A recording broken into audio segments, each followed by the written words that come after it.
Councillor Shaw?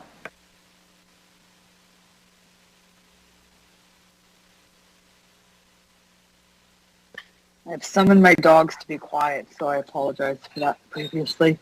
I have a question, actually, a question on 1, 2, and 3, or 1, 2, and 7. It says review income support programs, income deliveries, income support rates. What do you mean by review them? I mean, is there an outcome of that review that you're looking to get, or what exactly do you mean by review this income through the chair?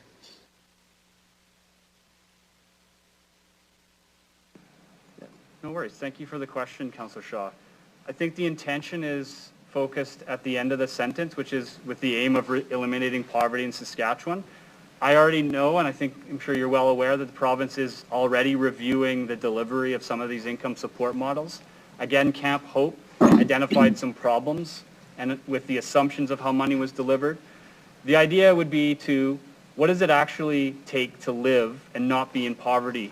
And you start from that end goal, and you figure out whether or not those support programs, the amount of money people are afforded, as well as how the money is delivered, is it adequate to satisfy that objective?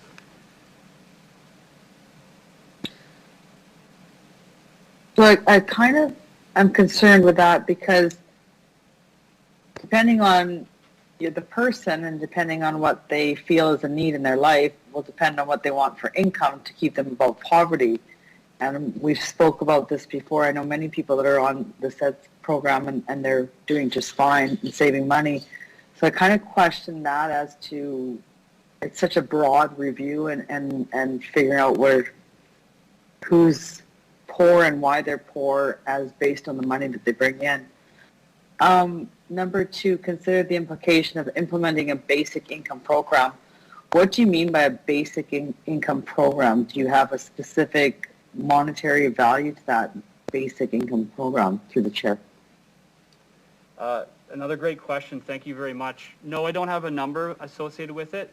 Basically, basic income is the idea that you would afford people a certain level of income.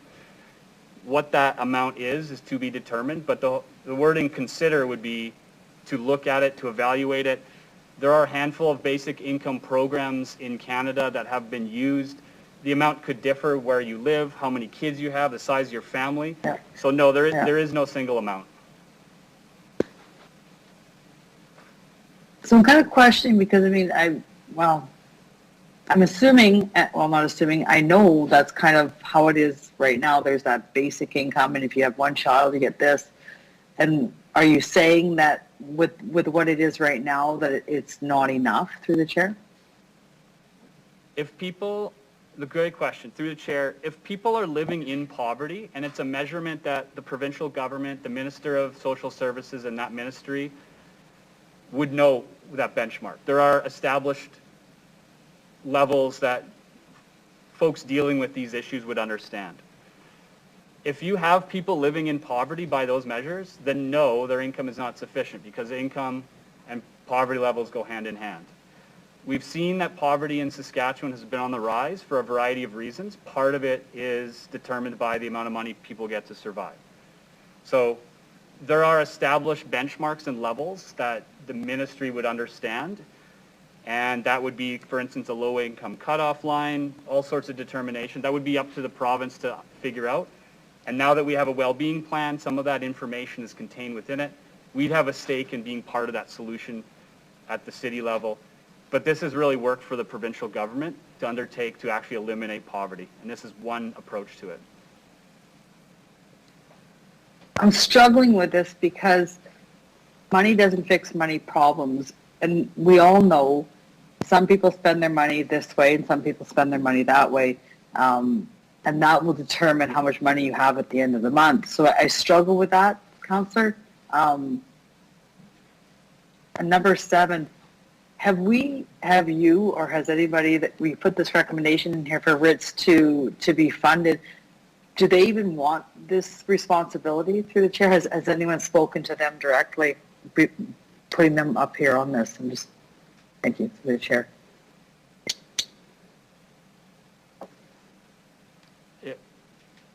Is that a general question, I guess, through the chair, or I guess if any, well, since you put these in here, have you spoken to them? And if you haven't, has administration spoken to them to see if this is something that they want to be a part of? Through the chair, I mean, I can't speak for them, but both the City of Regina and Ritzis, I can think safe to presume, do not want to shoulder the cost of delivering a service that should be delivered by the provincial government. We are on the hook for money as a result. We understand that this could be a long-term need. To my knowledge, Ritzis does not have money overflowing in its bank account. It is taking on extra responsibility, and it's because of the partnership between the City of Regina and the province. I am saying that if Ritzis is delivering a service like any other CBO on behalf of the government, it should be entitled to full funding. We also know that the current level of funding, the space, is not sufficient to meet the needs of the city. That's well known. So has Ritzis reached out to me saying, we would like you to put this request in? No. We know, however, that the provincial government needs to be involved with this solution. There's inadequate resources to deal with the uptake of service requirements at the existing facility. And I'm basing it on public statements. If someone could counter that, I would be welcome to it.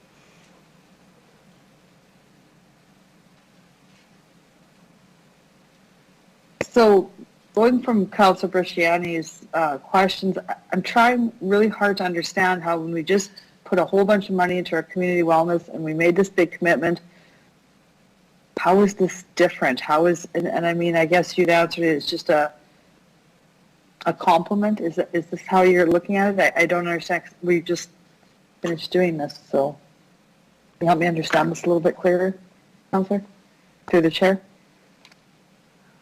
I'm not sure. I'll try. Through the chair.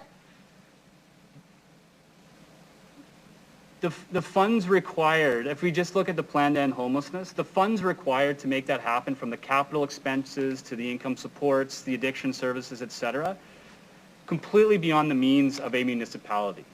And even City of Toronto, Montreal cannot do it without support from the federal government or from the province. We do not have the resources to do that as much as we would like to. We are in the game, and we are looking at how we can collaborate with the province and the federal government. We have a plan. This is actually requesting financial and other assistance to make that plan feasible. We cannot do this alone. These requests are requests that I've seen come from folks who organize Camp Hope, from other anti-poverty groups, and to my knowledge, there's been no opposition suggesting that you're asking for things we don't want.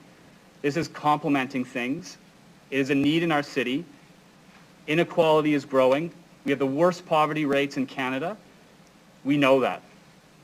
We also then have to acquire the resources to effectively address it, and these are some approaches that could effectively work.